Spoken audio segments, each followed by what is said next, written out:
Loved you from the first time you called me lame. Loved you for your wits and your wicked games. Yeah. Always on my mind, always in my brain. Yeah. With you the summer came and went in a day. And I've been craving you since the first time that I sat by your side. And I've been on my knees thinking time is gonna fix me inside.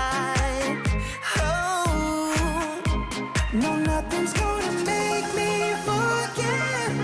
And I don't think I want to forget anyway, yeah. No, nothing's gonna make me forget. Yeah, I don't think I want to forget anyway, yeah.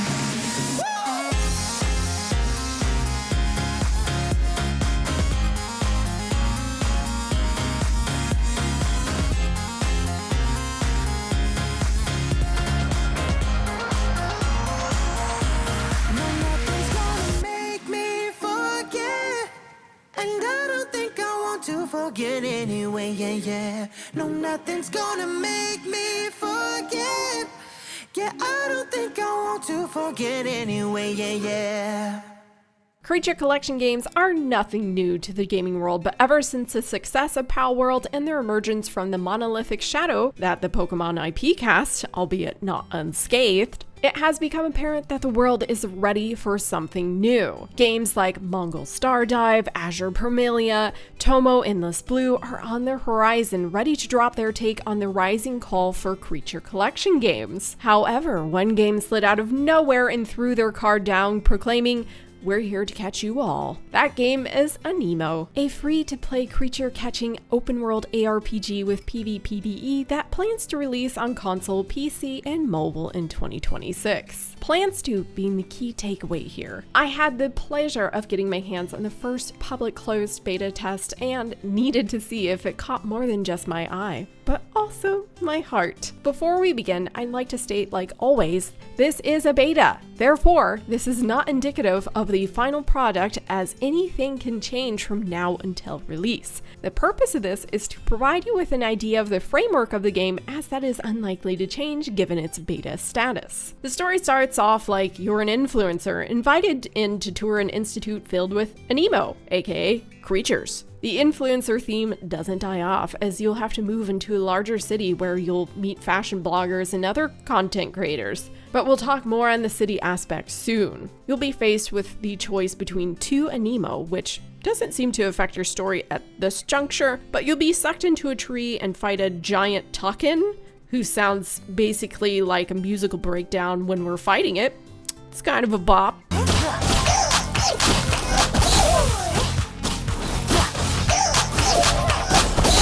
Then the real story begins. You merge with your Aniimo, channeling some serious Digimon frontier vibes, a skill known as twining, and you are now fighting as one, which was an unexpected twist. And after some big fight with our new BFF, you snag a legendary cube thingy, which lands you an involuntary enrollment at the Pathfinder Institute. Surprise! You are now a student stuck with tuition bills for a school you didn't even apply to. From clout-chasing influencer to reluctant scholar, because you are the only one the cube reacts to. As you begin exploring the world of Idol, get it? Idol? You're an influencer, you're in the world of Idol, haha. You'll find the world to have diverse biomes, creatures, day and night cycles, and whether that influences the Aniimo that appear. But the first thing you learn is each creature has its own unique elements and skills. Some creatures can allow you to glide, swim, climb, float up, go cross-eyed to solve puzzles, use their elements, heal, and most important, fight. They also evolve, but sometimes the evolutions give you more than one option and can turn your Aniimo into a tank, DPS, or healer type. Yes, there is the Holy Trinity in this. Aniimo also has different levels that affect their stats like physical attack, magical attack, defense, etc, based on their rating. There's common, good, elite, and perfect. However, I did run into a glitch at one point that said the Aniimo I was capturing were extraordinary, so maybe that's in the works. I don't know.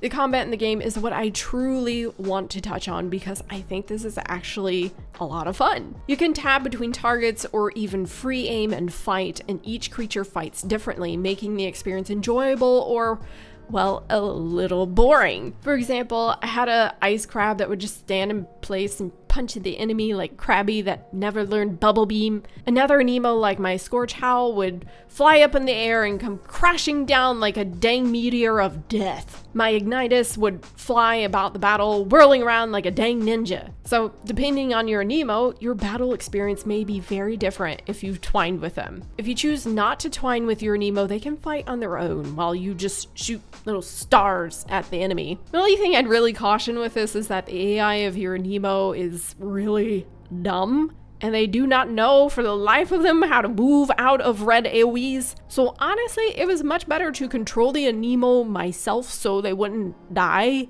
Really? You can also only have one Aniimo on the battlefield at a time if you're playing solo. Yes, solo, which implies there's multiplayer. Hold on to your capture cubes for just a moment, and we'll also talk on that. There is a lot about the combat right now that does need spruced up. They have already addressed this post the beta, but for the most part, I think the combat is pretty darn fun. You'll swap between your Aniimo easily, and most certainly there are bonuses to using elements that the enemy is weak to, so be sure to plan accordingly for boss fights. However, if you are not twining to your Aniimo, you are entirely useless with your silly hand stars. You can also assist your Aniimo by breaking the enemy. There are 3 skill slots, with the 3rd slot not unlocking for me in this beta, but you'll be able to choose between your buffs for your Aniimo to utilize in battle, hammer to slam down on the enemy to break their shield, and skills that can be used outside of the battle. You can equip an arrow board that lets you skate quickly for a short distance. Honestly, it's not really worth it. Manipulate objects by making them float, a bubble gun to prevent an Aniimo's HP from going below 1 so you can capture it, just to name a few. You'll also be upgrading various skills like elemental reactions, resistance, capture chance, and unlocking the ability to call a friend to your aid should you fall in battle. This made for a dynamic and interesting combat, never leaving me bored. And it gets even more fun with friends, if you have friends.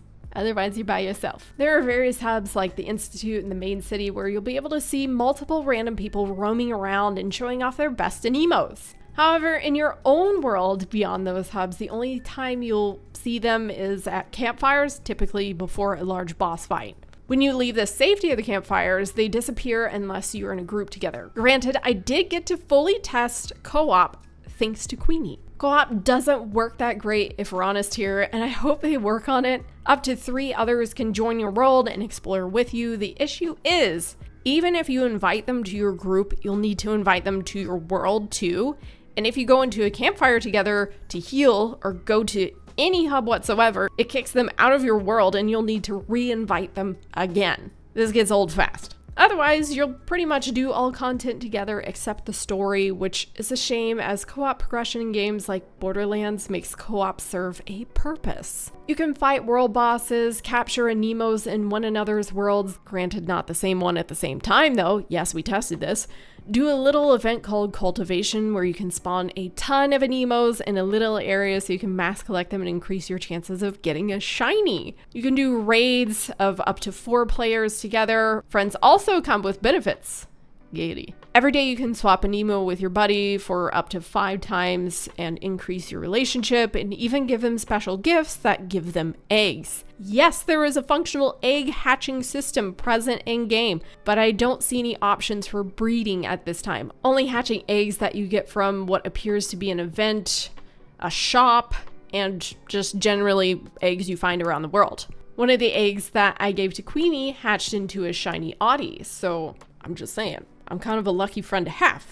You can even visit each other's homes. The home feature doesn't seem fully fleshed out to me at this juncture, and they have already mentioned post-beta that they will be working on it. However, the housing is also its own instance area for you and your friends to go stare at large empty fields. You can go in and put your Aniimo to work at numerous tasks like making various farmable items to sell at a marketplace that you have on this open land.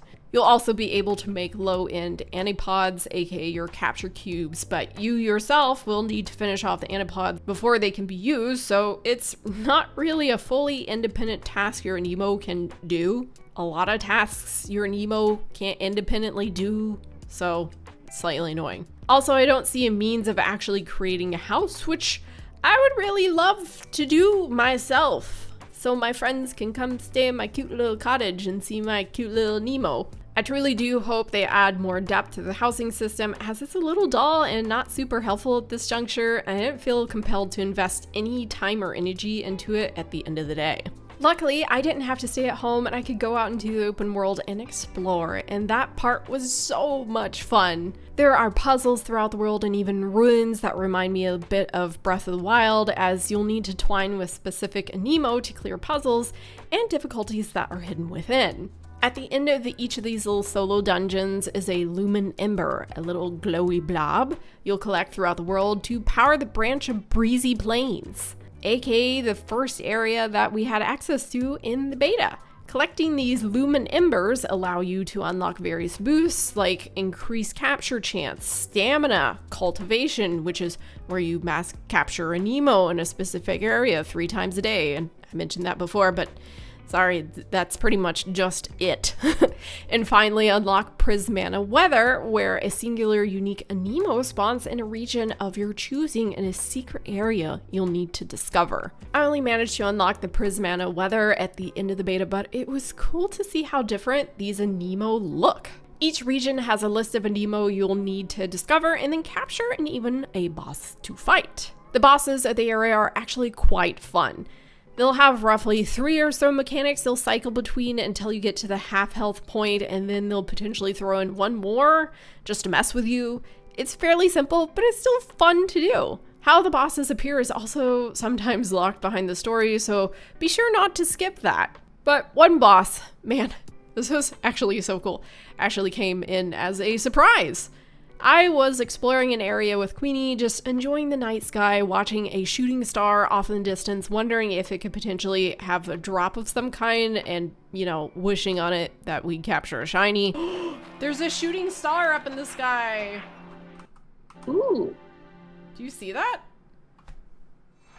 It's over by the blazing tree. Yep, I do. As we turned our attention back to grinding the capturing of Aniimo in the area, I looked up again just in time to see this giant shooting star heading right for us, ultimately crashing right near us, popping up the damn boss. Oh, it looks like it's coming down here though. It does. Is that the boss? That's a very good question. Holy shit balls, it is! Now that was pretty cool and very unexpected. I can also do hologram fights, which seems like a tower game mode. You'll fight ads and mini bosses all the way up to a final boss. This and the raids and the world boss drops seem to use your energy, which you do have a limit on. This I didn't like. Energy stamina systems are artificial limiters that exist in live service games to inhibit how much you can do per day without spending money, which we'll touch on shortly. Beyond the open world and instance activities, there is the main city, an area with various shops, puzzles, fun events, and even a display of what is coming soon to Aniimo in the future. Here they tease the likes of an amusement park, entertainment, more shops, all cool things to add more life. In the main city itself, you can catch a bus to teleport you around, play on piano stairs, go on a swing with your small Aniimos, and launch them into space because you're tired of their shit and you need to discard them because you need more storage space for higher tier Aniimo. There's even a PvP arena in the main city. This feature is not yet implemented, but it is indeed coming, and we can only speculate how it'll function. You can also challenge others in a duel outside of the arena, but that feature didn't appear to be working either unless I was missing something. This leads me into my concerns. This game, as we know, is going to be free to play. This means they are going to need to make money somehow. I'd love for it to just be outfits and maybe a battle pass. However, I can see in the little shop they have set up for us during the beta, we can purchase capture Anipods, growth material for Aniimos, energy replenishers to run more activities, outfits, trait changing fruits, and a few other things.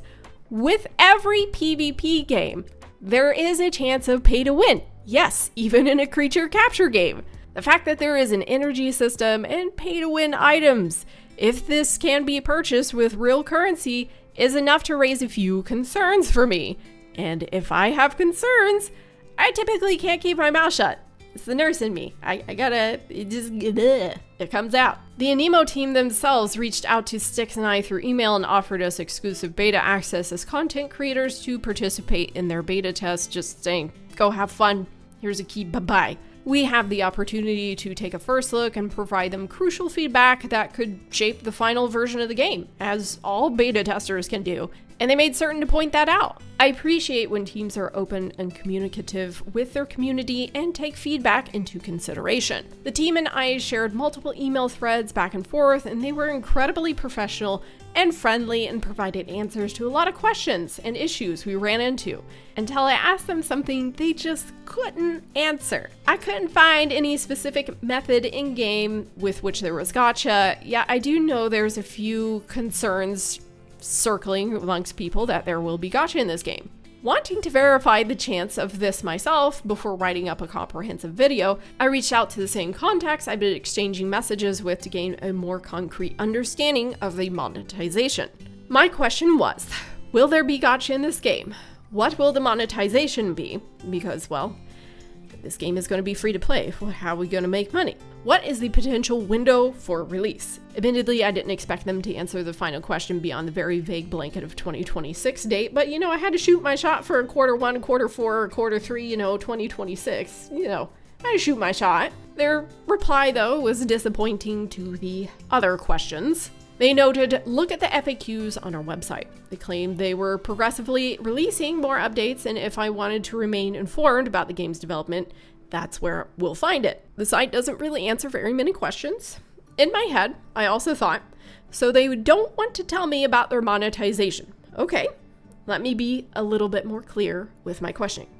I reiterated that this is important for a beta review video. They reached out to us to freely test this game, and I assume we're hoping that we would do a video covering it, and I wanted to gather every ounce of information as I could to make certain you could all make the most informed decision possible about this game. The answer to my questions weren't in the FAQs. Their reply, that's because the team doesn't have a clear and definitive answer yet.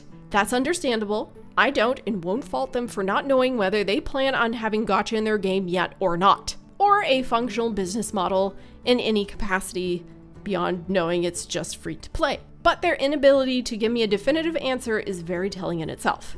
If you claim you're not sure whether you're implementing gacha, it's a safe bet to assume you're contemplating it in some form. I just hope it's just for outfits, though. Please. Again, I appreciate the professionalism exhibited from the team and their willingness to connect. And this is in no way a negative. This is beta testing, so things are subject to change along every stage of development. And we cover gacha games on this channel. We love gacha games. We're fine with that.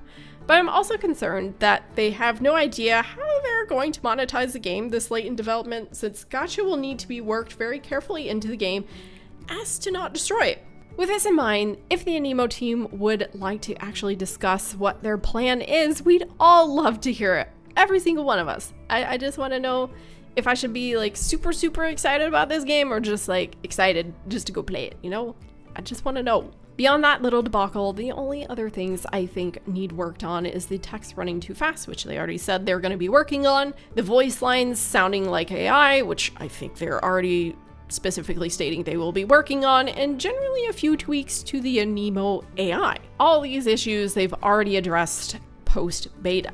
So I look forward to what the changes will be. I'd also like to point out that when capturing Aniimo, you can choose to fight or do a back capture. It took much less time and effort to just go up behind Aniimo and capture them this way. Fighting just seemed to take a lot more time and effort and potentially killed what I was trying to capture, so I think there needs to be some happy middle ground since the combat in this is so fun and unique. It'd be a silly move throughout the whole open world to only fight the area bosses while I'm ninja capturing other Aniimo from behind. Overall though, they really truly do have a potentially fun creature collector on their hands, and that could literally be the most fun shit I will be playing in 2026. What do you guys think? Does this game look like something that has captured you like it has captured me? This was MRSSSTIX, logging out for now. Bye!